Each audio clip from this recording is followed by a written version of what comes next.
예,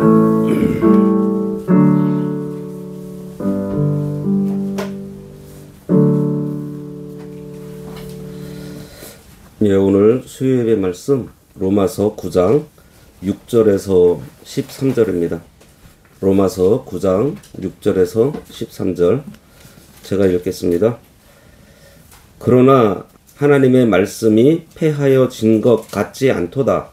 이스라엘에게서 난 그들이 다 이스라엘이 아니요 또한 아브라함의 씨가 다 그의 자녀가 아니라 오직 이삭으로부터 난 자라야 내 씨라 불리리라 하셨으니 곧 육신의 자녀가 하나님의 자녀가 아니요 오직 약속의 자녀가 씨로 여기심을 받느니라. 약속의 말씀은 이것이니 명년 이때에 내가 이르리니 사라에게 아들이 있으리라 하심이라. 그뿐 아니라 또한 리브가가 우리 조상 이삭 한 사람으로 말미암아 임신하였는데 그 자식들이 아직 나지도 아니하고 무슨 선이나 악을 행하지 아니한 때에 택하심을 따라 되는 하나님의 뜻이 행위로 말미암지 않고 오직 부르시는 이로 말미암아 서게 하려 하사 리브가에게 이르시되 큰 자가 어린 자를 섬기리라 하셨나니 기록된 바 내가 야곱은 사랑하고 에서는 미워하였다 하심과 같으니라. 오늘 말씀의 제목 택한 자가 참 이스라엘입니다. 바울은 앞에서 자신의 동족 이스라엘에 대한 그 슬픔을 토로했습니다. 바울이 이토록 슬퍼하고 괴로워했던 이유는 동족 이스라엘이 예수 그리스도를 거부함으로 인해서 그들이 멸망받을 수밖에 없는 처지에 놓였기 때문이에요. 이스라엘 백성들은 하나님으로부터 선택을 받았어요. 그리고 언약도 받았고 율법도 받은 그러한 특권을 가지고 있었는데 그들이 거기에서 자기들만 택함을 받은, 그래서 자기들만 구원받는 백성이 되었다라는 그 민족주의적 교만함에 빠져 있음으로 해서 구원이 절대적인 하나님의 주권에 달려 있는데 그 하나님의 주권을 생각하지 않고 그것을 믿지 못해요.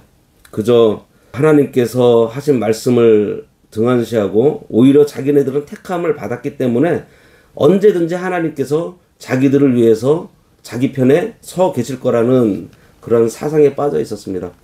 단적인 예를 들면 에스겔 시대 때 이제 에스겔은 두 번째로 포로로 잡혀가는데 에스겔은 그 바벨론 땅에서 예언을 해요. 그런데 3차 전쟁이 일어나기 전이기 때문에 예루살렘 성전이 그대로 있었습니다. 에스겔은 지금 곧 예루살렘 성전이 무너질 거라고 얘기를 하는데 그 이스라엘 백성들은 어떤 생각을 하고 있었는가 하면은 이 예루살렘 성전이 우리와 함께 하고 있기 때문에 우리는 든든하다. 그 예루살렘 성전 안에 각종 곤충과 벌레들을 그려놓고서 또 태양신을 섬기던 자들이 성전이 자기들에게 있기 때문에 우리는 선민이야. 하나님께서 우리랑 함께 하시고 성전은 여전히 우리랑 함께 있어. 이러한 착각에 빠져 있었다는 거예요. 그러한 생각들이 그렇게 하나님에게 징계를 받았음에도 불구하고 지금 바울이 살고 있는 이 신약 시대 때에도 이들이 이 선민 의식 때문에 그 성전의 본체가 되시는 예수 그리스도께서 오셨음에도 예수 그리스도를 영접하지 못하고 오히려 그 복음을 거절해서 스스로 멸망의 길을 자처한 그들을 보면서 바울은 너무 슬펐던 거예요. 바울은 이러한 자기 민족을 바라보면서 안타까워하며 마음이 아팠던 것입니다. 오늘 본문에서는 방금 설명해 드린 대로 이 선민의식에 젖어 있는 그들에게 이스라엘에서 난 자가 다 이스라엘이 아니고 아브라함에게서 씨가 다 그 자녀가 아니라고 하면서 참 이스라엘은 육신적인 이 혈통적인 이스라엘을 가리키는 것이 아니고 영적 이스라엘, 지금 신약시대에 바울이 얘기하고 있기 때문에 그 교회, 성도라는 것을 밝히고 있습니다. 6절과 7절에 보면 그러나 하나님의 말씀이 패하여진 것 같지 않도다. 이스라엘에게서 난 그들이 다 이스라엘이 아니요 또한 아브라함의 씨가 다 그의 자녀가 아니라 오직 이삭으로부터 난 자라야 넷이라 불리리라 하셨으니 하나님의 말씀이 폐하여진 것 같지 않다 이렇게 말하고 있습니다. 이 폐하여진다라는 원어의 의미가 이 떨어진다, 그러니까 효과가 없어지다, 뭐 떨어진다 이런 뜻으로 폐하여진 것 같지 않다고 하는 것은 폐하여지지 않다고 함으로 해서 이스라엘에 대한 하나님의 말씀이 과거에도 효과적이었고 현재도 여전히 그 효력을 가지고 있다는 것을 말하고 있어요. 지난 시간에 살펴본 1절과 5절에서 바울이 이스라엘을 위해서 고통하고 슬퍼하고 근심하는 것이 이 육신적 이스라엘을 위한 것이 아니라는 것을 지금 여기 바울이 다시 한번 언급하고 있는 것입니다. 무슨 말인가 하면 이스라엘 백성들이 믿지 않아서 바울이 지금 근심하고 있잖아요. 슬퍼하고 있잖아요. 하지만 그렇다고 그들 때문에 하나님의 언약이 폐하여지지 않고 영적인 이스라엘인 성도들을 통해서 결국은 이루어진다는 것입니다. 그러면서 혈통적인 아브라함의 후손이 아닌 믿음의 후손이 참 이스라엘이라는 것을 설명해요.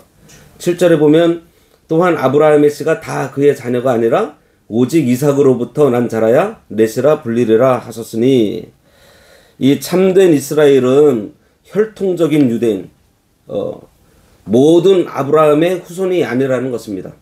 아브라함에게는 8명의 아들이 있었어요. 하지만 참된 언약의 계보는 바로 이 이삭만을 통해서 계승돼요. 특히 성경 중에서 이삭과 대조되고 있는 이스마엘은 분명히 혈통적으로는 아브라함의 자식이긴 하지만 이삭에게 주어진 그 약속과는 구별된다는 사실은 이미 이 이삭이 태어날 때에도 강조되고 있습니다.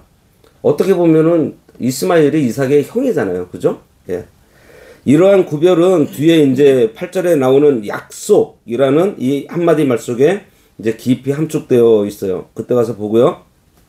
이스라엘 백성이 혈통적으로는 아브라함의 자손이지만 아브라함의 자손이라고 해서 다 하나님의 백성이 되는 것이 아니고 오직 언약으로 난 자, 예. 하나님의 약속으로 난 후손이 아브라함의 후손이고 참 이스라엘 백성이라는 것입니다. 여기서 아브라함의 씨는요, 궁극적으로는 장차 아브라함의 자손 중에서 그리스도께서 나실 것을 말하고 있습니다. 그래서 그리스도를 믿는 자가 참으로 아브라함의 자손이고 참 이스라엘 백성이라는 거예요. 8절에 보면 곧 육신의 자녀가 하나님의 자녀가 아니요 오직 약속의 자녀가 씨로 여기심을 받는다 그랬습니다. 이 구절은 앞에 있는 6절과 7절을 보충하고 있어요. 7절에서는 씨와 자녀가 다소 추상적으로 등장하고 있는데 여기에서는 보다 구체적으로 육신과 약속으로 대조해서 나타나고 있어요. 이러한 사실은요, 6절에서는 참 이스라엘이라는 말이 7절에서는 아브라함의 씨로 나타나고 있어요. 그리고 여기에서는 더 구체적으로 하나님의 자녀로 나타나고 있습니다. 하나님의 자녀가 되는 근거로 약속의 개념은 창세기 18장에 나타나는 이삭의 출생과 연관되어 있는데요. 아브라함이 이삭을 통해서 민족을 이루시겠다는 하나님의 약속을 믿은 것처럼 하나님의 주권적 선택으로 그 약속에 속한 자들이 구원을 받게 된다는 것입니다. 따라서 하나님을 믿는 사람이면 이미 그 약속에 속한 자라는 거예요. 그래서 여기 육신의 자녀는 아브라함이 육신을 따라 낳은 아들 이스마엘을 가리키고 있는데요. 이 아들은 참 이스라엘이 아니고 약속으로 난 자가 참 이스라엘이 된다는 말씀입니다. 그리고 약속의 자녀가 씨로 여기심을 받는다고 했는데 이 자녀는 아브라함이 약속을 따라서 낳은 이삭을 가리켜요. 이 이삭으로 말미암아서 난 자라야 참 아브라함의 자손이라는 것은 하나님의 약속을 믿음으로 얻은 자녀가 이삭이기 때문에 하나님의 약속을 믿음으로 말미암은 자녀가 참 이스라엘이라는 것입니다. 이와 같이 오늘날에도 하나님의 약속의 말씀 위에서 서 있는 교회가 참 교회고 하나님의 말씀 위에 하나님의 언약 위에 서 있는 성도가 참 성도예요. 진리의 말씀에서 떠난 교회는요, 참 교회가 아니라는 것입니다. 말씀에 서 있어야 돼요. 종교개혁을 주도한 칼빈과 또 그의 동역자들이 주장한 참 교회에 대한 3대 표징이 있습니다. 먼저는 하나님의 말씀을 바로 전하는 교회가 참교회. 그리고 거룩한 성례를 거행해야 한다고 했습니다. 그리고 세 번째로는 권징을 부지런히 행하는 것이라고 했어요. 오늘날 그 교회들이 이 권징을 좀 못해가지고 문제가 좀 많이 발생하는 것 같아요. 참교회는 반드시 말씀이 살아서 역사하고요. 그로 말미암는 영적 생명의 역사가 있어야 해요. 이것이 없으면요, 죽은 교회인 것입니다. 9절에 약속의 말씀은 이것이니 명년 이때에 내가 이르리니 사라에게 아들이 있으리라 하심이라. 이 9절 시작을 약속이라는 단어를 사용하고 있는 것은요, 앞에 8절에서 말하는 약속을 여기서 구체적으로 설명하려고 집어넣은 것입니다. 이 약속이라는 핵심 단어를 강조하고 있는 것을 우리가 좀 잘 봐야 되는데요. 참으로 약속이라는 한마디가 참된 하나님의 백성이 되는 것에 대한 핵심이라는 거예요. 그리고 이 표현은요, 6절에 있는 하나님의 말씀이 폐하여진 것 같지 않다 하는 구절과 유사한 의미를 가져서 하나님의 언약과 말씀의 권위를 지금 다시 한번 강조하고 있습니다. 명년 이때에 내가 이르리니 사라에게 아들이 있으리라. 이 말씀은 창세기 18장 10절 그리고 14절을 혼합해서 인용한 구절이에요. 여호와께서 아브라함에게 내 아내 사라에게 아들이 있을 것이라고 하신 그 약속입니다. 이삭은 이렇게 하나님의 약속으로 낳은 아들이에요. 10절에 그뿐 아니라 그랬습니다. 여기 그뿐 아니라 이 하는 말에는요, 두 가지 사실을 전제하고 있는데요. 지금 여기 10절부터 13절까지는 야곱과 에서의 예를 들어서 하나님의 선택 원리를 지금 설명하고 있어요. 이 그뿐 아니라 하는 이 두 말의 두 가지 사실을 보면은, 먼저는 나이가 많았고 불임이었던 사라에게서 하나님의 그 초자연적인 능력으로 출산하게 된 경우뿐만 아니라 상대적으로 젊고 출산에 있어서 사라와 같은 이적이 없어되는 리브가의 경우도 역시 마찬가지로 하나님의 직접적인 간섭이 있었다는 사실을 얘기하고요. 그리고 이 어머니가 달랐던 이삭과 이스마엘의 경우에서 선택과 유기가 이루어진 것처럼 같은 여인에게서 난 더구나 쌍둥이, 같은 여인에게서 난 이 자녀들에게도 하나님의 선택과 유기가 있었다는 거예요. 무슨 말씀인지 아시겠어요? 아브라함에게서 난 자녀는 이스마엘과 이삭은 다른 배에서 낳았잖아요. 거기에서도 선택과 유기가 있었는데 에서와 야곱은 한 배에서 나왔음에도 불구하고 하나는 선택받았고 하나는 유기됐다는 거예요. 이렇게 이삭의 씨 안에서도 선택과 유기가 계속된다는 것은요, 하나님의 주권적 선택이 하나님의 작정에 근거하고 있고요, 모든 인류에게도 그대로 적용되고 있다는 사실, 그리고 이 구별하는 작업에 대해서 인간이 항변할 수 없다는 그 사실을 함축하고 있습니다. 이삭 한 사람으로 말미암아라는 이 말은 앞에서 한 어머니인 리브가가 이렇게 강조가 된 것 같이 한 아버지인 이삭을 지금 강조하는 거예요. 이렇게 한 아버지와 한 어머니에게서 난 쌍둥이였지만 선택과 유기가 전적으로 하나님에 의해서 결정되었던 거예요. 이삭은 장자인 에서에게 명분을 주고 싶어 했지만 하나님의 선택은 에서가 아니라 야곱이었어요. 11절과 12절 보겠습니다.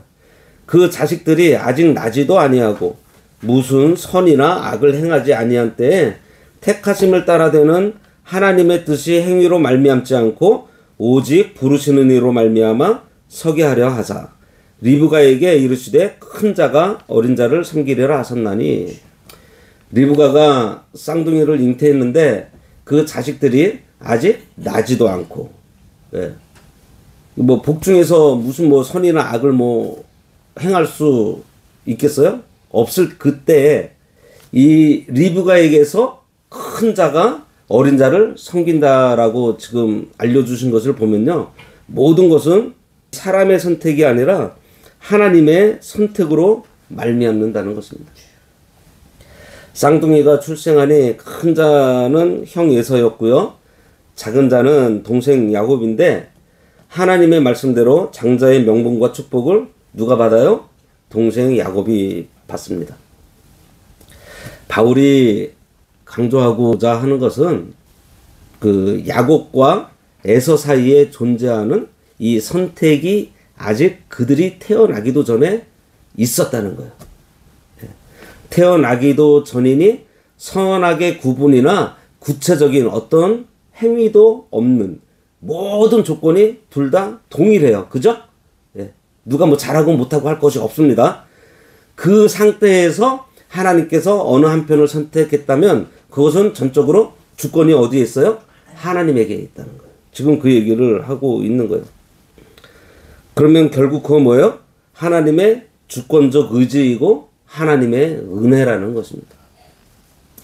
하나님께서 리브가에게 큰 자가 어린 자를 섬기게 될 것을 예언해 주시는데 야곱과 에서에 대한 이 예언과 성취는 후에 에서의 후손인 에돔 족속이요, 야곱의 후손인 이스라엘에게 속국으로 지내게 됩니다.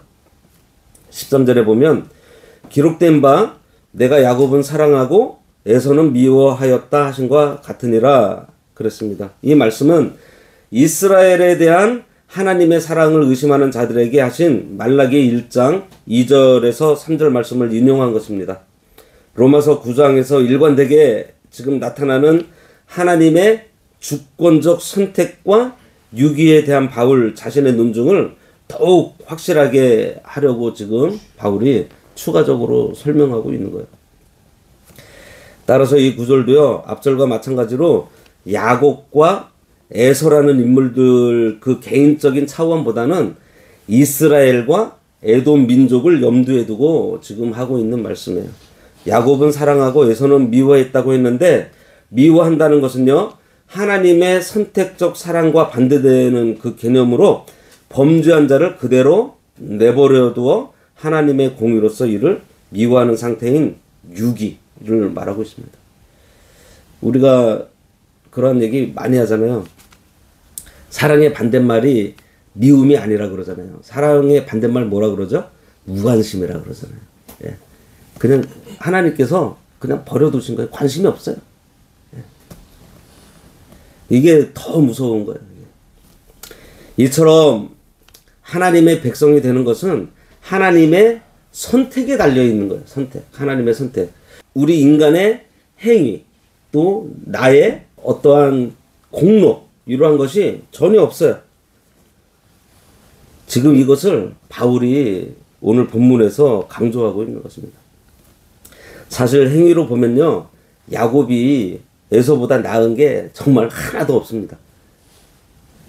사실 성경에서 제일 비열하게 표현되고 있는 사람이 이 야곱이에요. 야곱은 자기 아버지도 속였죠, 형도 속였죠. 그리고 장인의 양을 뺏으려고 뭐 별별 수단을 다 부렸습니다. 그러나 에서는 어떻게 했어요? 부모님을 얼마나 잘 공양했어요. 아버지가 고기 먹고 싶어 하니까 매일 나가서 사냥해가지고 아버지 고깃국 끓여드리고, 끝까지 부모를 모셨고, 가난한 사람인 아내가 부모 공경을 잘 못하니까 어떻게 했어요? 이스마엘 여자를 또 데리고 와서 아내로 맞아가지고 아버지 잘 공양하게 하고, 이런 걸 보면 부모 공경하는데 참 힘을 많이 썼던 사람이 이 에서예요. 그리고 야곱이 돌아올 때 참 대인배처럼 용서해 주잖아요. 그냥 없었던 일같이. 참 그런 걸 보면은 굉장히 또 너그러운 사람이기도 합니다. 그런데 그러한 사람이 장자의 명분을 받지 못하고 야곱이 받아가요. 우리가 알고 있는 그 한마디로 그 깍쟁이가. 그 야곱의 그 별명이 깍쟁이에요, 깍쟁이. 그리고 먼 훗날 페트라 지역에서 살던 에돔은요, 이제 아예 역사 속으로 그냥 사라져 버리고 맙니다.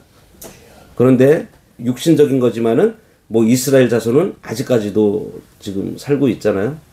이스라엘이 1947년인가 이제 그 지금 살고 있는 그 땅으로 돌아오는데 생각을 한번 해보세요. 유대인이 흩어진 게 예수님께서 십자가에 못 박히고서 엄청난 그 박해가 있을 때 전부 다 흩어졌잖아요. 그때가 우리나라로 치면 신라시대 때입니다. 신라시대 정도 될 때인데 그때 한반도에 살고 있던 우리들이 핍박으로 인해 가지고 뻘뻘이 다 흩어졌어요. 근데 한 2000년이 지나가지고 갑자기 이 한민족들이 여기 한반도 우리 땅이야 하고서 쑥 들어와서 살아요. 가능한 일인가요? 네. 그러한 일들이 지금 역사 속에서도 이루어지고 있다는 것입니다. 지금 여기서는 중요한 것은 뭐냐면은 이제 그러한 육신적인 이스라엘 민족을 통해서도 하나님께서 역사적으로 그 하나님의 일을 하고 계시는데 이 영적 이스라엘, 그 언약, 하나님께서 지금 이스라엘의 역사를 보면요, 전부 다 하나님의 약속으로 다 이루어지고 있고요, 성취가 됐어요.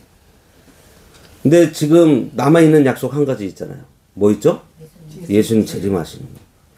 그런데 이 역사가요, 바로 약속하시고서 바로 그냥 그 다음날 이루어주시고 몇 달 있다 이루어주시고 한 게 아니고요, 100년 있다가 200년 있다가 또 뭐 1000년 걸려서 그 약속이 다 성취가 됐다는 것입니다. 지금 아침에 우리가 이사야서 보는데요, 하나님께서 고레스라는 왕을 예언을 하세요. 이사야를 통해서. 그런데 이 고레스라는 왕의 이름까지도 예언을 해요. 근데 이 사람이 그 예언한 후에 160년 후의 사람이에요. 근데 그 사람의 이름까지, 그 왕의 이름까지 하나님께서 예언을 하시면서 그들이 그 고레스라는 왕을 통해서 이스라엘로 다시 귀환하게 될 때에 깨달으라고 다 알려주시는 것입니다. 지금 오늘날에도 마찬가지예요. 하나님께서 이 언약의 말씀을 우리들한테 계속 주시고 이 말씀으로 요즘에 설교가 얼마나 많이 나오는 줄 아세요? 뭐 우리 교회도 유튜브를 운영을 하고 있지만 매일마다 수없이 많은 설교들이 나오고 있습니다. 또 1년에 한 달인가 1년에 기독교 서적이요 2000권씩 출판이 된대요. 새로운 책들이. 예. 뭐 그러한 이 말씀에 우리가 그 홍수 속에서 살고 있음에도 불구하고 여전히 뭐 저도 마찬가지지만 이렇게 돌아보면은 그 말씀대로 살지 않을 때가 너무 많은 것 같습니다. 이 언약을 생각하지 않고서 살 때가. 그래서 우리가 이 말씀, 이 언약의 말씀을 우리가 참 그 생명같이 좀 생각하고서 우리가 붙들고 살아야 할 것 같습니다. 어떻게 보면 특히 우리 교단 같은 경우는 그 이병규 목사님으로부터 이 성경을 많이 배워가지고 아는 거는 많이 있어요. 머릿속에는 그냥 이 성경 말씀에 뭐는 무슨 뜻이고 이거는 어떻게 해야 되고 다 알고 있는데 저희 이렇게 돌아보면요 그대로 사는 것 같지 않아요. 그래서 우리가 아는 것을 넘어서 이 말씀대로 우리가 만들어져 가는 거. 예. 그게 뭐예요? 그냥 이 야고보서에 얘기하고 있는 행함이 없는 믿음은 죽은 믿음이라고 한 그 말씀은요, 내가 살아있는 믿음을 갖고 있으면요 행함이 나오게 되어 있다는 거예요. 그런데 나에게서 그런 말씀 순종에 대한 행함이 없고, 그렇다면은 내 믿음이 지금 침체되어 있지 않나, 이거를 우리가 좀 고민을 해봐야 할 것 같습니다. 다음 시간에는요 하나님의 주권적 선택에 대해서 보도록 하겠습니다. 오늘 말씀에 또 중요한 것은 뭐냐면은 우리가 선택된 사람들이라는 거예요. 하나님의 선택된 사람들. 예. 기도하겠습니다. 저희들을 하나님의 주권으로 선택해 주셔서 하나님의 백성으로 삼아주신 하나님의 그 크신 은혜를 감사드립니다. 저희들의 행위, 또 우리들의 공로가 아닌 하나님의 은혜로 믿음을 얻은 줄 알고 자신의 의를 드러내거나 자신의 선행을 자랑하는 삶이 아닌 오로지 하나님의 은혜와 사랑을 자랑하며 살아갈 수 있도록 온전히 하나님의 언약의 말씀에 붙들려 살도록 우리들의 삶을 인도하여 주시옵소서. 예수님의 이름으로 기도드리옵나이다. 아멘.